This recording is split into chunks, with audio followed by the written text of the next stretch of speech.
Welcome to all. स्वागत है हमारा फिर से आप सभी का आपके अपने YouTube channel VCR with Rahul भैया पे। कैसे होगा ये सब? बढ़िया, बेहतरीन, जबरदस्त होंगे। और आपकी जो तैयारी बाबू वो बढ़िया, खतरनाक और शानदार चल रही होगी बाबू। जैसे ही घड़ी के 8 बजते हैं मैं जरूर हाजिर हो जाता हूं आपके सामने। आप मेरे सामने हाजिर होते हो या नहीं होते हो, शायद मुझे थोड़ा कम महसूस हो रहा है बाबू। इस वीडियो में हम 5 सवालों की बात करेंगे और 5 सवाल बाबू वो होंगे जो एग्जाम हॉल में सर जी तबाही मचा रहे होंगे बाबू। स्क्रीन पे 2 सवाल लिखे हुए हैं, करते हैं वीडियो की शुरुआत बाबू। पहला क्वेश्चन, सारणी का प्रयोग करके एक बिंदु एरा और एक बिंदु एरा को मिलाने वाली रेखा का समीकरण आपको फाइंड आउट करना है। मेरी बात सुनो रसगुल्लो बाबू, आपको 2 पॉइंट देते हैं और आपको रेखा का जो समीकरण है जो हमने फाइंड आउट किया था 11th क्लास में अलग तरीके से, लेकिन यहाँ पे जो फाइंड आउट करना है वो सारणी की सहायता से। देखो बाबू, अगर कोई रेखा बनेगी तो उसका जो क्षेत्रफल होगा वो कितना होगा? कन्फर्म है क्या? 0 होगा। उसका जो क्षेत्रफल है बाबू वो क्या होगा सर? क्षेत्रफल होगा 0 होगा। तो कैसे फाइंड आउट करते हैं वो आप देख लेना बाबू। 1/2, यहाँ पे x, यहाँ पे y और यहाँ पे 1। यहाँ पे क्या x1, यहाँ पे क्या x2, यहाँ पे क्या y1, यहाँ पे क्या y2, यहाँ पे 1 और 1। और बाबू इसकी जो वैल्यू वो कितनी है? 0 है। तो 1/2 यहाँ पे सारणिक लगा दी मैंने। चलो जी, x y, ये तो ऐसा कैसा x y और 1 1 और 1, x1 y1 x2 y2। ये क्या बाबू? x1 है, ये y1 है, ये क्या है? x2 है और ये y2 है। रख दो यहां से सर 1 और यहाँ पे, अच्छा 1 आगे कितना है बेटा? सर 2 है। कितना है? 2 है। सर कितना है? 3 है और यहाँ पे है 6 और इक्वल में कितना है? 0। अब सारणी का मान फाइंड आउट करना था बाबू। ये डिवाइड में है, ये डिवाइड में है, तो इधर जाके मल्टीप्लाई में, तो वैल्यू क्या जाएगी इसकी? 0 जाएगी। कितनी जाएगी? 0 जाएगी। तो x y और 1 1 2 और 1 3 6 और 1 और इज इक्वल टू में 0।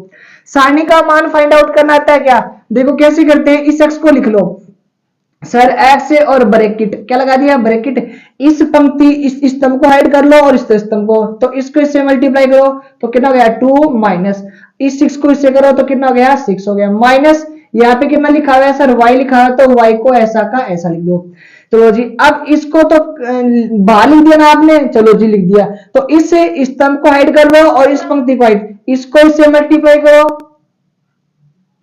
इसको इससे मल्टीप्लाई करो, कितना हो गया? 1 हो गया। माइनस इसको इससे मल्टीप्लाई करो तो कितना गया? 3 हो गया। चलो जी, बाहर कितना लिखा है बाबू? अब लिखा हुआ है कितना? 1 लिखा हुआ है, तो यहाँ पे लिख दो बाबू कितना? 1। तो इस स्तंभ को ऐड कर लो इस पंक्ति को, तो इसको इससे मल्टीप्लाई करो तो कितना हो गया? 6 माइनस इस 3 को 2 से करो, कितना हो गया? 6 हो गया। और इक्वल में कितना भाई? 0 है। और सिंप्लीफाई करो सर, अंदर कितना? माइनस का 4 है, माइनस अंदर कितना है सर? माइनस का 2 है, और बाहर y चले रहा है सर। ये कितना हो गया? ये 0 हो गया। इक्वल में कितना हो गया? 0 हो गया। बाबू कितना हो गया? माइनस का 4 x माइनस और माइनस क्या गए? प्लस 2y और इक्वल में है 0।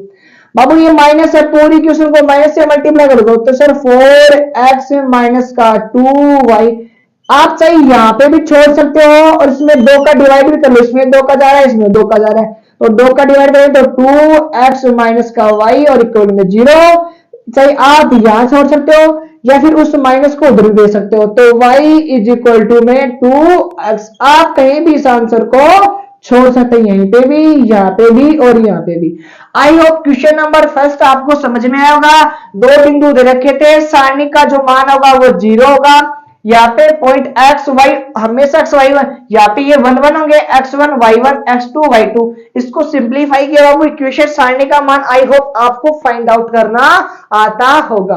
क्वेश्चन नंबर सेकंड बाबू क्या दिखा हुआ है? कांस्टेंट लिखा हुआ है और 2 मैट्रिक्स लिखी हुई है।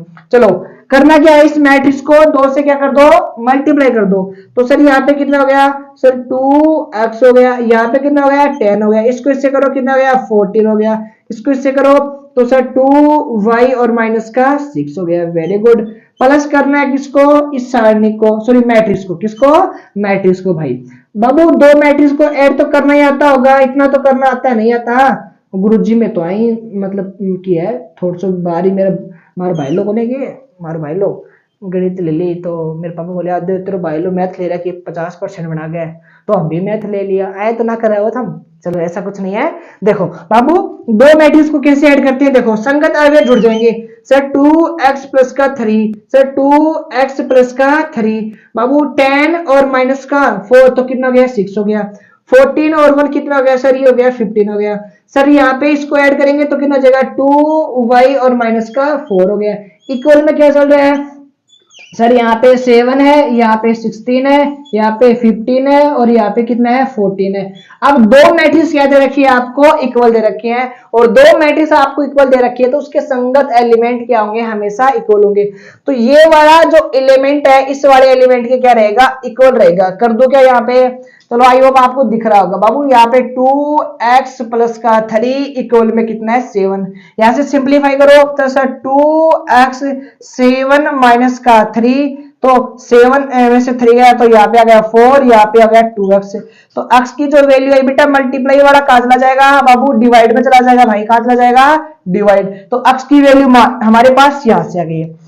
अब अब y की वैल्यू निकालनी है ना, तो ये 22 की वैल्यू है, तो 22 की वैल्यू 22 की इक्वल होगी। तो यहां से फाइंड आउट कर लो सर 2y कितना बाबू, सर 2y माइनस का 4 इक्वल में कितना है 14 है। तो सर 2y और 14 में 4 ऐड किया तो कितना हो गया 18 हो गया, और 18 में 2 का डिवाइड कर दिया तो कितना गया 9 हो गया। तो x और y की जो वैल्यू है बाबू अपने पास यहाँ पे आ चुकी है। I hope question number first और क्वेश्चन नंबर सेकंड बाबू ये एलिमेंट था, इस पूरी मैट्रिक्स से मैंने अंदर मल्टीप्लाई किया है, दोनों को ऐड किया है, ऐड करने पे मेरे पास ये मैट्रिक्स बनी है। फिर ये दोनों आपस में इक्वल थी और उनके संगत अवयव मैंने इक्वल किए, यहां से x की वैल्यू आ गई, यहां से y की वैल्यू आ गई। I hope question number first और क्वेश्चन नंबर सेकंड आपको समझ में आया होगा। चलते हैं क्वेश्चन नंबर 3। हाँ जी क्वेश्चन नंबर 3, एफ एक्स दे रखा है बाबू और एफ एक्स बोल रहा है कि द्वारा परिभाषित फलन x इक्वल टू 2 पे वो क्या है कंटिन्यू है यानी सतत है, तो आपको k की जो वैल्यू है वो फाइंड आउट करनी है। बाबू अगर कोई भी फंक्शन है और जिस भी पॉइंट में वो क्या हो सतत हो यानी कंटिन्यू हो, तो हमें उसी पॉइंट पे हमें क्या करनी है उस फंक्शन की जांच करनी है। और वो कैसे करते हैं बाबू, कंटिन्यू फंक्शन की जो कंडीशन होती है वो क्या होती है एल एच एल और आर एच एल और इज इक्वल टू में बाबू भाई सर एफ एक्स, अगर तीनों अगर अपने पास सेम आ जाएंगे तो हम बोल देंगे यस ये सतत है, और सतत नहीं है सतत बोल रहा है इसका मतलब कंफर्म है। चलो जी बाबू देखो भाई सर एल एच एल कैसे फाइंड आउट करते हैं, लिमिट एक्स टेंस टू 2 और यहाँ पे नेगेटिव, जब भी एल एच एल होगा वहां पे नेगेटिव लगाए तो यहाँ पे लिखना है आपको एफ एक्स से। अब बाबू एफ एक्स क्या होगा, ये तो एक्स टेंस टू 2 ऊपर नेगेटिव, एफ एक्स का कौन सा ये वाला लिखूं या फिर ये वाला लिखूं बताओ। सर ये जवाब देगा ये वाला, ये बोला कि 2 से छोटी वैल्यू लो, सर ये 2 से बड़ी है 2 के इक्वल है, 2 से छोटी है, ये 2 से क्या है छोटी वैल्यू है और ये इक्वल भी है। तो हमें फंक्शन लेना है के X square, very good sir limit H tends to, और जहां जहां फंक्शन लिखने के बाद जहां जहां एक्स है वहां पे आपको क्या लिखना है 2 माइनस का एच लिखना है। चलो जी बाबू x की जगह लिख दो 2 माइनस का h और इसका स्क्वायर, h की वैल्यू यहाँ पे 0 रखेंगे तो कितना जाएगा सर 2, यहाँ पे 2 का स्क्वायर तो ये हो गया 2, तो ऐसा कैसा 2 का स्क्वायर 4 हो गया, तो यहाँ पे कितना हो गया 4k हो गया।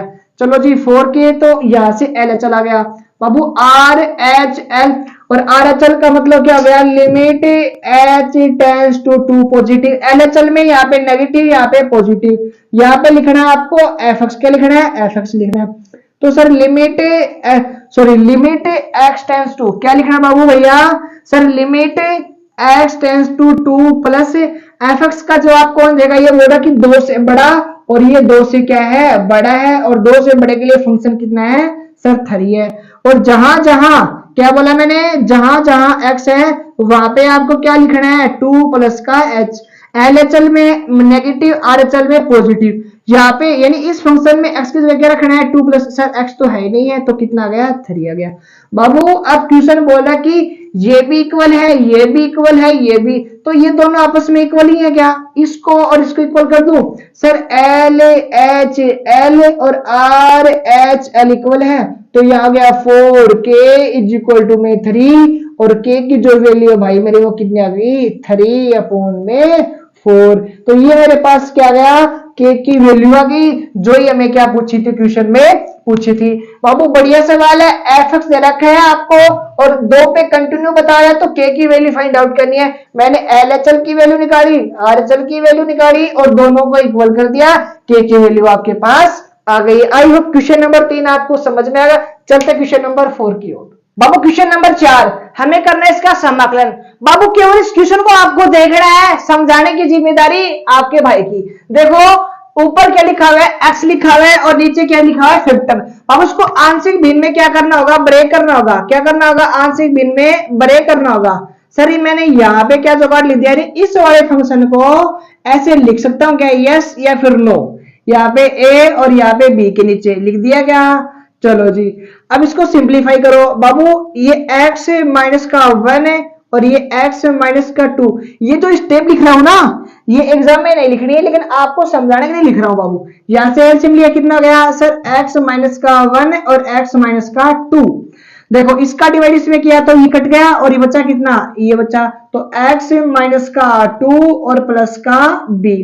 बाबू इसका डिवाइड इस नंबर में इसका डिवाइड किया तो ये वाला ब्रैकेट कट गया, बचा ये वाला, तो x माइनस का 1।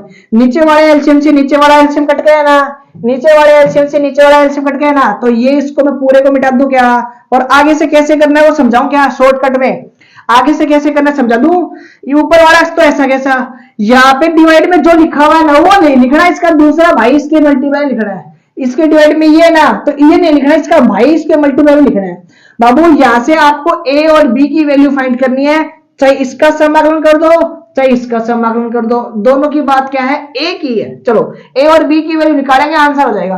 बाबू कैसे निकालते हैं, इसके इक्वल 0 रखो। सर x माइनस 1 के इक्वल 0 रखा तो x बराबर 1 आ गया। चलो जी इसके बराबर 0 रखो तो x माइनस का 2 बराबर 0, तो x इज इक्वल टू कितना गया 2। तो इस इक्वेशन में, कौन सी इक्वेशन में, इस वाली इक्वेशन में x की जगह 1 रखो। सर 1 रखा तो ये तो क्या हो गया, 0 हो गया। इधर x की जगह 1 रखा तो ये ऐसा कैसा, a यहाँ पे 1 माइनस का 2 और यहाँ पे b यहाँ पे 1 माइनस का 1, ये तो हो गया कितना, 0 हो गया। कितना हो गया, 0। यहाँ पे बचा 1, यहाँ पे बचा माइनस का a, तो a की जो वैल्यू है बाबू वो कितनी है बेटा, सर माइनस का 1 आ गई। सर b अब कितना रखना है, x इज इक्वल टू 2 रखना है, तो रखो x इज इक्वल टू, यहाँ पे रखा मैंने 2, तो सर यहाँ पे a यहाँ पे 2 माइनस का 2, ये तो हो गया 0, तो यहाँ पे b यहाँ पे 2 माइनस का 1। बाबू ये तो 2 ऐसा कैसा, और ये हो गया 0 और यहाँ पे बच गया कितना, b। तो जो b की जो वैल्यू है भाई वो मेरे पास कितनी आ गई, सर 2 आ गई, और a की वैल्यू मेरे पास यहाँ पे 1 आ गई। अब करना क्या है, अब देखो इसका समाकलन कैसे करोगे। Sir i is equal to, इसका समाकलन कर दो चाहे इन दोनों का समाकलन कर दो, बात एक ही है बाबू। a की जो वैल्यू यहां से रखूंगा सर वो आ जाएगी माइनस का 1 और ऊपर आ गया dx। बाबू डिवाइड में कितना लिखा हुआ है, सर x माइनस का 1 लिखा हुआ है, प्लस बाबू b की जो वैल्यू मेरे पास कितनी है, सर 2 है, तो 2 तो आ गया कांस्टेंट, जो कि आ गया बाहर, ऊपर आ गया dx डिवाइड में x माइनस का 2 आ गया। अब इसका कर दो समाकलन, i इज इक्वल टू बाबू 1 अपॉन में x का जो समाकलन होता है वो कितना होता है, log x होता है। कितना होता है, log x होता है। चलो जी 2 तो ऐसा का ऐसा, यहाँ पे कितना हो गया, सर x माइनस का 2 और प्लस का यहाँ पे आ गया c। इसको सिंप्लीफाई करो। बाबू ये बताओ माइनस का लोग तो ऐसा का ऐसा। चलो जी बाबू ये 2 है, ये ब्रैकेट पे चला जाएगा, कहां चला जाएगा, ब्रैकेट पे चला जाएगा। अब कई बच्चे पूछेंगे गुरुजी क्यों चला जाएगा। बाबू एक प्रॉपर्टी होती है, यहाँ पे लिखा हुआ है ए और यहाँ पे लिखा हुआ है बी, तो ये जो बी ए होता है ना, ये ऊपर चला जाता है, कहां चला जाता है, ऊपर। देखो एक प्रॉपर्टी और लिखवा दू, कहीं भी लिखा दू क्या, सारी जमीन ले ली तुम लोगों ने, नालायक तो तुम भी नहीं पढ़ते हो ना, सारी प्रॉपर्टी खरीद ली तुम।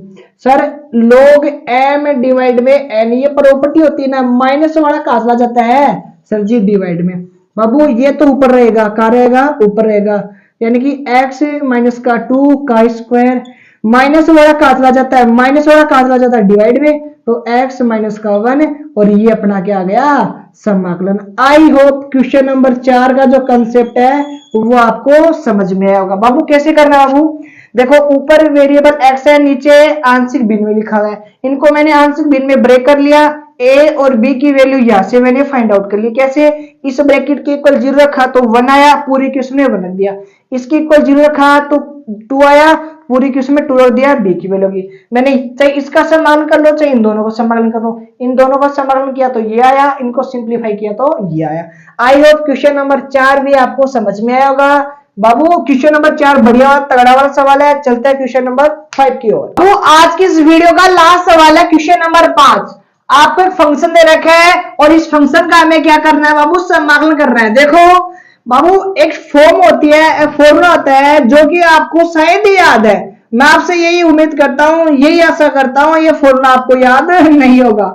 गुरुजी आएंगी इतनी बढ़िया उम्मीद। चलो जी बाबू लोग, और यहाँ पे क्या है भाई मेरे सर, एक्स स्क्वायर और ए स्क्वायर, ये क्या होता है, फॉर्मूला होता है। आई होप आपको शायद ही याद होगा। ठीक है चलो याद था तो भी बढ़िया। बाबू लोग तो ऐसा कैसा, एक्स की जगह कितना लिखा हुआ है सर, 2 माइनस का एक्स, 2 माइनस का एक्स है। और बाबू जिसका भी हमें समाकलन करना होता है, जिसका भी हमें समाकलन करना होता है वो फॉर्म ऐसी कैसी, तो क्या लिखा हुआ है 2x और 1 का सॉरी 2 माइनस एक्स का स्क्वायर और प्लस का 1, और ये हो गया c। एक छोटी सी बात है जो कि बच्चे भूल ही जाते हैं अक्सर।